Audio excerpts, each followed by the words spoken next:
Hi everyone, welcome back to my channel, and this video has become an annual tradition. We're going to talk about my Hermes conspiracy theories. This is the fourth video in this series. If you haven't watched my other conspiracy theories videos, I will link a playlist. And as always, these videos are purely for entertainment. They're just for fun. Nothing is based in fact. I have zero insider information into Hermes individual stores or the company as a whole. So these are just my fun theories made up in my own head. I've been a customer of the brand for a while. I've spoken to many other customers, essays over the years, and I've put these ideas together. So let's get started. I've been thinking about my first conspiracy theory for a while, ever since my essay told me last year that my quota bag purchases would be limited to one per year, which I didn't think much of, especially because it happened to coincide with the fact that I was not interested in buying many more bags from the brand. So the timing could not have been more perfect. Now, I just assumed at that time that the store or company policy had changed. But online, I heard that many people were still told that 2 quota bags per year was the limit in the US. So I found it very strange because many of you who have watched my channel before know that I have a pretty open, honest relationship with my essay, so it would be very unlike her to tell me something that's not true. At that time, though, I didn't really care enough to ask her for clarification, but because I've been shopping by appointment for many years, well before the pandemic, I often got to know my essay's other customers who I would chat with either before my appointment if I got there a little early. Sometimes I'd run into them after my appointment when they were coming in. So over the years, I've gotten to know them as well. And a couple of them told me that they were now being limited to 1 per year, but one other person was still being told 2 per year. My best guess, or my conspiracy about this, is that it's not just based on spend and the relationship with your essay, but also on the bags that you've already received under your profile. In a store like mine that gets a lot of stock, in years prior, I don't think offering customers 2 bags a year was that big of a deal, as long as they weren't asking for things that were incredibly difficult to get. However, post-pandemic, not only was there a surge in demand, my store also has many more sales associates than prior, and so the bags had to be allocated differently. So I think that the store managers play much more of a role in the allocation of bags than they did before. And so the only reasonable thing that they could do was base it on spend. But I think store managers are also looking at what are the most requested bags at their particular boutique and which customers have more than 1 or 2 already on their profiles. So that bag at my store is the Kelly 25. Believe it or not, at some stores, it's actually the Constance 18, but at other stores, it's the Birkin 25. It really depends on the location. So if you've already received more than 1 or 2 of whatever the most requested bag is at your store on your profile, it's going to be much more difficult to get that particular bag unless you're a VIP, because let's face it, all of these rules are not going to apply to VVIPs. So let's say there are 2 clients who are both requesting a Birkin 25 and a Kelly 25 in a calendar year. At this particular boutique, the Birkin 25 is the most requested bag. On the first client's profile, they received a Birkin 30 last year and a Kelly 28 the year before that. The second client received a Birkin 25 last year, and let's say another Birkin 25 2 years before that. In this year, both clients spent about 2 to 1 and received a Kelly 25 this year. Since then, they've both spent an additional 2 to 1 and are awaiting their Birkin 25s. My conspiracy theory is that the first customer with no Birkin 25s on their profile is more likely to receive a second quota bag this year, and the second client will likely have to wait until next year for their Birkin 25. Even if the second customer is perhaps a more long-term client or spends slightly more. And I do think this is different from how Hermes operated in the past, in which the advantage would be given to the more long-term client and or the bigger spender. And the essays had much more autonomy in their bag offers. I do still think that more senior essays have more leeway, but I think there's just much more oversight in bag offers. And I will give a caveat caveat that I am talking about the US boutiques here because there are many parts of the world where it's still pretty much purely just based on your spending history. This is why in 2022, there was such wildly different theories about what the quota actually was in the US. Some people were really adamant that it was still 2 at their store, and some people, like me, were told 1. And I believe both are true. For some people, it is still 2, and for other people, it's 1. And this is within the same country, and even within the same store, and even more wildly, with the same sales associate. Now, this was last year. For this year, I know that production has increased, so maybe my quota would be 2 bags this year. I don't know, but that's my best guesstimate or conspiracy theory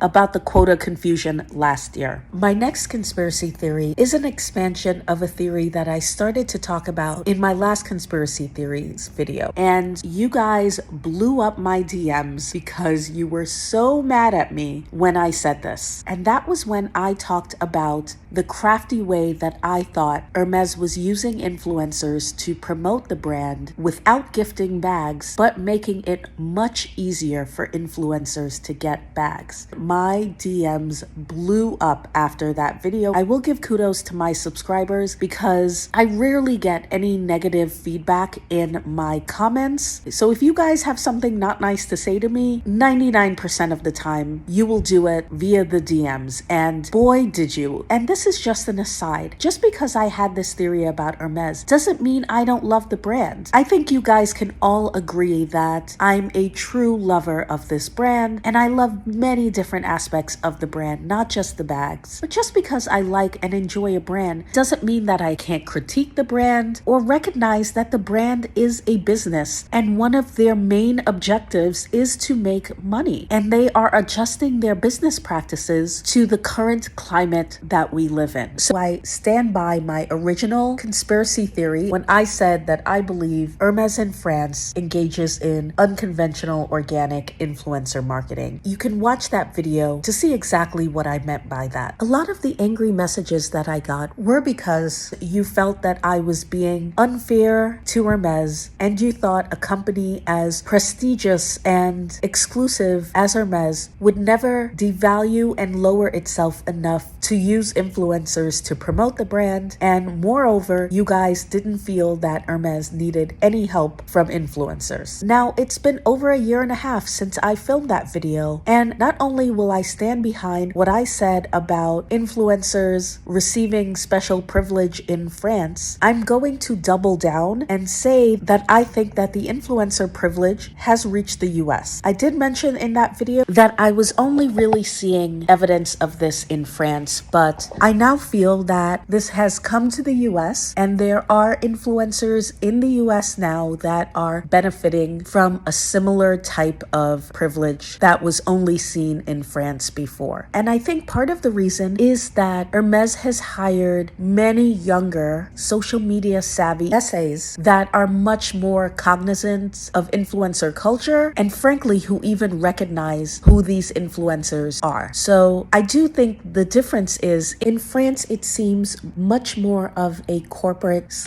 higher up decision as to which influencers the brand works with. In the US thus far, it's really much more sales associate dependent. However, this is something that I'm going to pay close attention to see if the US stores start becoming much more strategic in their associations with influencers. Now, perhaps some of you may still argue with me, but since so much time has gone by, perhaps many of you who disagreed with me in that original video, in retrospect, can now see what I'm talking about. I don't really think that it's even a question. It seems pretty obvious to me, but perhaps some of you might still disagree with me. And just like I saw evidence of influencers having an easier time in France a couple of years ago, I definitely see evidence of the same thing happening at certain boutiques in the US. My next conspiracy theory is one that I had thought about before, but really wasn't solidified until I had my very own FSH experience. There were 3 distinct contributors to this particular conspiracy theory. So I really enjoy watching French YouTubers discuss their experiences shopping with the brand because it's so different from what the rest of the world experiences. And I was watching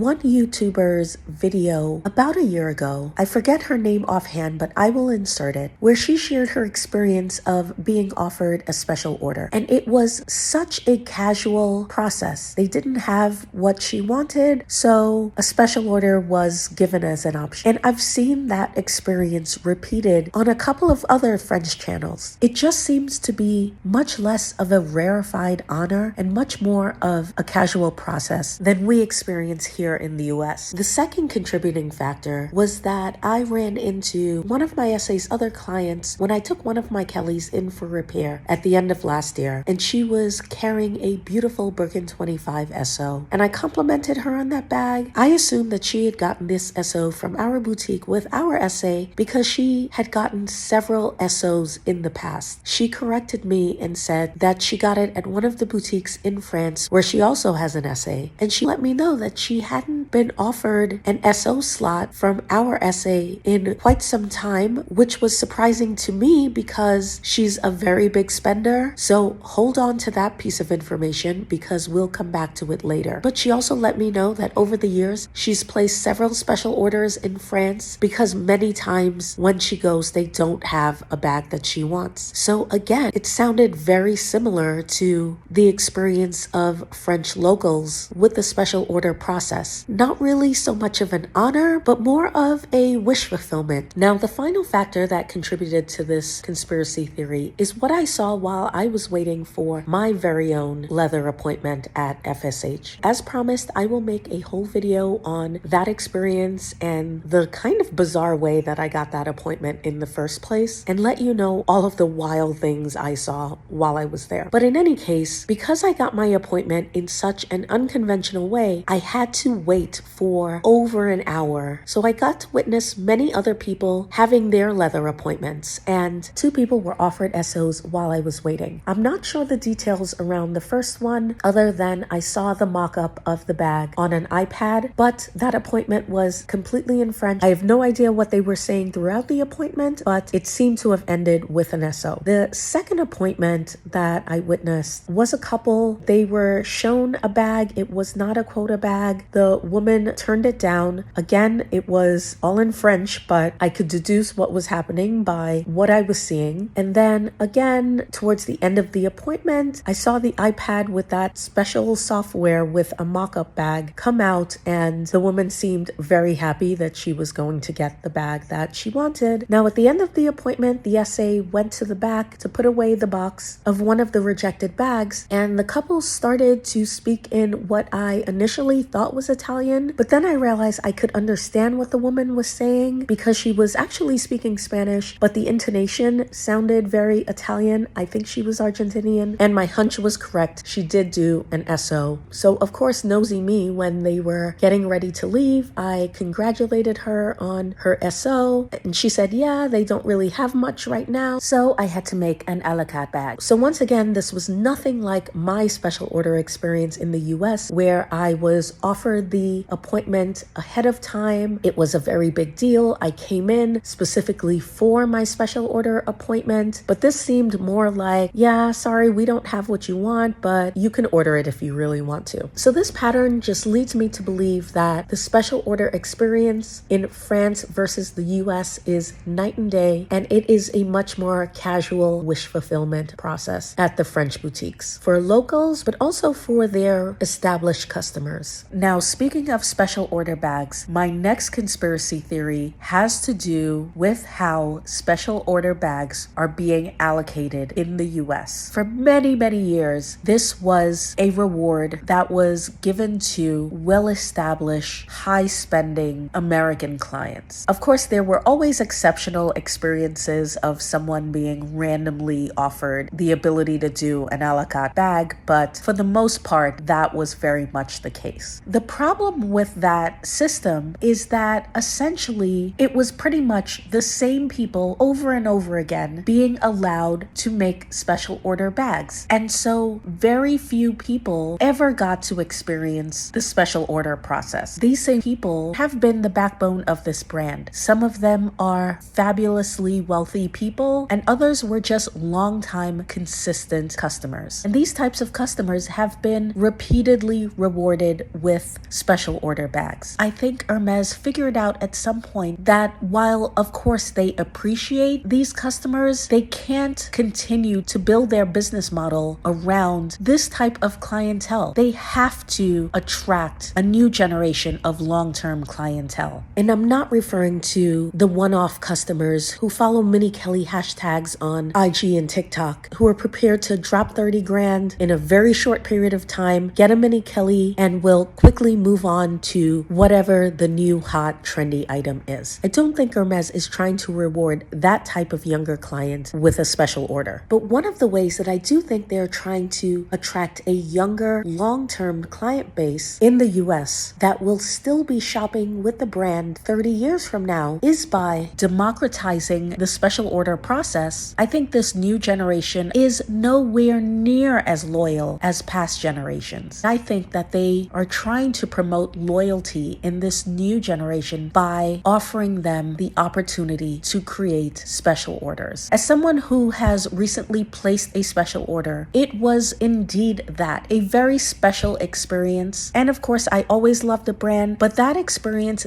did make me feel connected to the brand in a way that I hadn't before. So you may notice that many more people that haven't been shopping with the brand for many, many years have been able to do special orders specifically in the last 2 years. And I don't think it's because people's essays are just feeling warm and generous towards them. I think it is a very deliberate tactic by the brand as a whole. I think giving newer and perhaps younger clients the opportunity to place a special order is a really effective way to create a personal connection with the brand, inadvertent gratitude that comes from an artificial sense of feeling special and belonging, which can ultimately lead to long-term brand loyalty. However, this new strategy to establish brand loyalty does come at the expense of long-term, well-established clients who have gotten the opportunity to do SOs routinely in the past, not being invited to place special orders as often as they've become accustomed to doing in the past, which explains why my essay's other client said that she hadn't gotten a special order invitation in the US in the last couple of years, which was unusual because prior to that, she would pretty routinely get the opportunity to do special orders. Now, finally, if you've watched any of my prior conspiracy theories videos, you'll know that I like to end on a ridiculous note, and this time is no different. And so my final conspiracy theory is that blue is the new orange. Now, there's a running joke in the Hermes YouTube community that an essay will offer a client an orange bag that no one else wants if they don't really want to offer that client a bag, but for whatever reason, they feel obliged to make this client an offer. Maybe the client hasn't spent enough money. Maybe the client is just annoying, so they just want to give them a bag and get rid of them. Or maybe they're just saving the really good bags for clients that they like better. But for whatever reason, orange bags have gotten this reputation. However, I've noticed that orange bags are kind of difficult to find. Hermes doesn't make that many orange bags. Of course, many people still will not accept an orange bag. I still don't want an orange bag, but they do have a niche audience. However, and this is very anecdotal, I get many DMs with people telling me what bags they've been offered, if they spent a lot of money or a relatively small amount, if they've been clients for a while or they're new to the brand. And something that I've noticed, and I've counted 7 out of 12 offers, and I know that's not a huge sample size, which is why I'm saying that this is just a funny, ridiculous conspiracy theory, where people have told me that they either got a bag offer after spending only a few $1,000s, or they've gotten a bag while vacationing, so they only shop with that essay for 1 or 2 times, or they're having a hard time at their boutique getting bags and then they finally get one. But my point is, there's some sort of extenuating circumstance. The bag is often blue, and it's various shades of blue. So I'm not talking about any one specific color, but I just noticed that funny little pattern that kept coming up. And just to be clear, blue wasn't a color that was requested by any of these people. And just a couple of caveats. None of the offers that I was told about were in the 25 size or Minnie Kelly's, because let's face it, all of those bags are going to be much harder to get, pretty much irregardless of color. So all of these offers were either Kelly 28s and up or Birkin 30s and up. Secondly, there are always going to be unicorn blue colors. So blue broom, the new blue jean color. There are also blues that read as neutrals. So they're going to be much more sought after. Some blues look more gray or look pretty close to black. So those also aren't the colors that I'm talking about. I'm talking much more proper blues. On the light end, it might be a color like Celeste or something more mid-range like Blue Hydra or Blue Zanzibar. On the deeper end, it might be Blue France or Blue Sapphire, which is, by the way, my favorite Hermes blue. And I thought about why that might be, and my best guess is that many Hermes customers are really a fan of their neutrals, and then there are people that really appreciate their bright, vibrant colors. There are people that love their bright colors, but also appreciate certain neutrals. And then there are people like me that love neutrals, but enjoy certain pops of colors. For me, those colors are pinks, reds, and greens. I think that many people find that blues, especially the mid-range blues, are neither a neutral nor are they a pop. They're just sort of in no man's land. So the people that like neutrals want a proper neutral, and the people that are going for a pop really want that punch of color, which I think leaves many of the blue bags up for grabs and available to be offered. And once again, I love the color blue. I have nothing against blue, and there are many people that love blues, collect blues. This is just something that I anecdotally notice from information given to me by my subscribers. Okay, I can hear the click-clack of angry typing on the keyboard as you draft your DMs to me, but just remember that this is supposed to be a fun video where I'm sharing my opinions about a multi-billion-dollar global luxury brand. I'm not insulting your firstborn child. So continue drafting that DM, but please keep that in mind. So let me know what you think about these Hermes conspiracy theories, what you agree with, what you disagree with. Do you have any conspiracy theories of your own? Thank you so much for watching this video. Please subscribe to my channel. That would make my day, and I will see you in the next one. Bye-bye.